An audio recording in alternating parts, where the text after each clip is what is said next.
പുതിയൊരു വീഡിയോയിലേക്ക് എല്ലാവർക്കും സ്വാഗതം. അപ്പോൾ ഉച്ച തൊട്ട് വൈകിട്ടുള്ള വിശേഷങ്ങൾ കണ്ടാലോ. ഇന്ന് ഉച്ചയ്ക്ക് എളുപ്പത്തിന് ഞാൻ ഫ്രൈഡ് റൈസ് ഉണ്ടാക്കാമെന്നായിട്ടോ കരുതുന്നത്. കാരണം വൈകിട്ട് എനിക്ക് കുറച്ച് ചെടികളും പരിപാടികളായിട്ടൊക്കെ ഉണ്ട്. അപ്പം അതിന് മുന്നേ ഫ്രൈഡ് റൈസ് എളുപ്പമാണല്ലോ ഉണ്ടാക്കാൻ. അപ്പോൾ അത് മോന് ഇഷ്ടമാണ്. അപ്പോൾ ചിക്കൻ ഫ്രൈഡ് റൈസാണ്. അപ്പോൾ നമുക്ക് അതിലോട്ട് കിടക്കാം. അപ്പോൾ അതിന് വേണ്ടി ആദ്യം തന്നെ വെജിറ്റബിൾസൊക്കെ കട്ട് ചെയ്ത് വെക്കുകയാണ്. ബീൻസും ക്യാരറ്റും ഇച്ചിരി ഗാർലിക്ക്, വെളുത്തുള്ളിയും പിന്നെ സവാളയും കൊത്തിയരിഞ്ഞ് വെക്കും. കാബേജ് ചിലപ്പോൾ ഇടാറുണ്ട്, പിന്നെ എപ്പോഴും ഇടാറുണ്ട്. വെജിറ്റബിൾസൊക്കെ കട്ട് ചെയ്ത് ഏതാണ്ട് തീരാറായി. ഇനി ആ സവാളയും വെളുത്തുള്ളിയും മാത്രമല്ല, അത് ഇച്ചിരി മതിയല്ലോ. പിന്നെ ഇനി ചിക്കൻ വേവിക്കുകയൊക്കെ അപ്പോൾ എല്ലാം പടപട ആയിക്കോളും. ചോറും വേവിച്ച് വെച്ചിട്ടുണ്ട്, അതധികം വെന്ത് പോകാതെ വേവിക്കണം. പിന്നെ ചിക്കൻ വേവിച്ച് പ്രഷർ കുക്കറിൽ ഒറ്റ വിസിലും മതി, ഉപ്പും കുരുമുളകും ഇട്ടിട്ട് ഇതുപോലെ വെന്ത് കിട്ടും. പിന്നെ എളുപ്പമാണ്, അത് ഇച്ചിരി ഇങ്ങനെ പിച്ച് വെച്ചാൽ മതി. നിങ്ങളിപ്പോൾ ഈ കാണുന്നത് 2 ദിവസം മുന്നേ ഉള്ളതാണ്. ഇവിടെ ചെടി നടൽ പ്രോസസ്സാണ് നടക്കുന്നത്. ഞാൻ ഗാർഡനറെ വിളിച്ചിട്ടുണ്ടായിരുന്നു, ഞാൻ പണ്ട് പറഞ്ഞില്ലേ. അപ്പോൾ ആ ഗാർഡനർ വന്ന് എനിക്ക് ചെടികളൊക്കെ നട്ടു തന്നു. അത്യാവശ്യം മണ്ണൊക്കെ മാറ്റാനുണ്ടായിരുന്നു. അപ്പോൾ ഇനി പരിപാലിക്കേണ്ടത് നമ്മുടെ കടമയാണ്. അങ്ങനെ ഫ്രണ്ടിലത്തെ സൈഡിലും കുറേ ചെടികളൊക്കെ വെച്ചു, ബാക്ക് സൈഡിലെല്ലാം സെറ്റ്.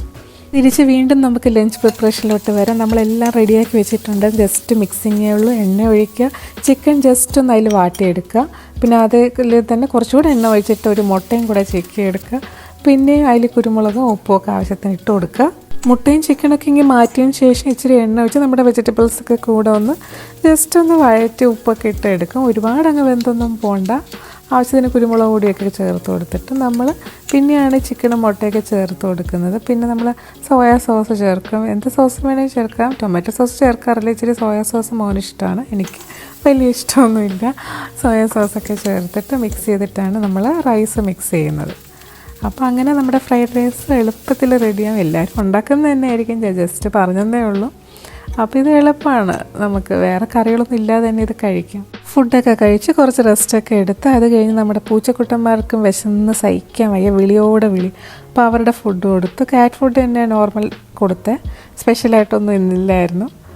പിന്നെ രാവിലെ വിരിച്ചിട്ട് തുണികളൊക്കെ ഇഷ്ടം പോലെ കിടപ്പുണ്ട്. അത് എടുക്കുക, പറക്കുക, വിരിക്കുക, ഇതൊക്കെ തന്നെയാണല്ലോ എന്നും.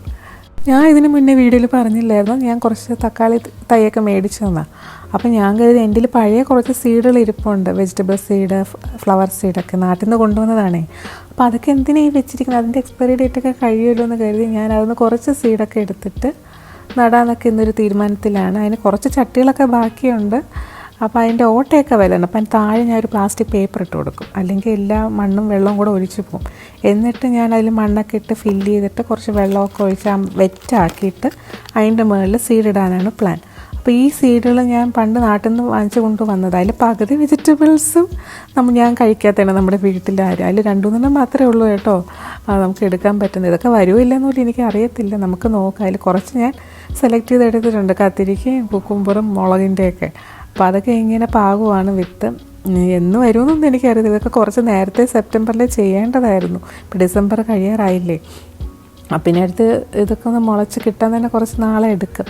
പിന്നെ അതിന് ഇച്ചിരി വെള്ളമൊക്കെ ഒഴിച്ചു കൊടുത്താൽ നമ്മളിനി പരിപാലിക്കണം. അപ്പോൾ ഈ ഡിസംബറിൽ വലിയ കുഴപ്പമില്ലാതെ അത് വെറ്റായിട്ട് തന്നെ ഇരുന്നോളൂ, നനവ് വേണമല്ലോ. അപ്പോൾ ഈ കാണുന്നതൊക്കെയാണ് ഞാൻ ആ നഴ്സറിയിൽ നിന്ന് മേടിച്ചുകൊണ്ട് വന്നത് തൈയായിട്ട്, തക്കാളിയും മുളകുമൊക്കെ. പിന്നെ വീണ്ടും ഒരു തക്കാളിയത്ത് ഞാൻ കരിവേപ്പിലയുടെ സൈഡിലും കൂടെ ഒരെണ്ണം നട്ടു കൊടുത്തിട്ടുണ്ട്.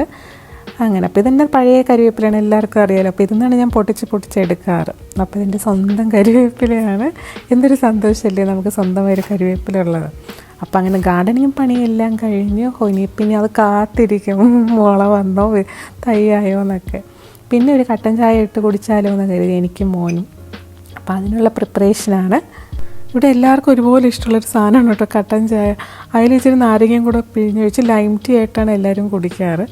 അപ്പം ഇന്നിപ്പോൾ ലെമണൊന്നും ഇല്ല, അപ്പോൾ പിന്നെ കട്ടൻ ചായ ആയിട്ട് തന്നെയാണ് കുടിക്കുന്നത്. നല്ലൊരു ആശ്വാസമാണല്ലോ. അപ്പോൾ നമ്മൾ ഒരുപാട് പാലടിച്ച് കയറ്റേണ്ട കാര്യമില്ല ഫാറ്റായിട്ട്. അപ്പോൾ സിമ്പിളായിട്ട് കുറച്ച് മധുരമൊക്കെ ഇട്ട് കുടിക്കുന്നതാണ് ഹെൽത്തിന് നല്ലത്.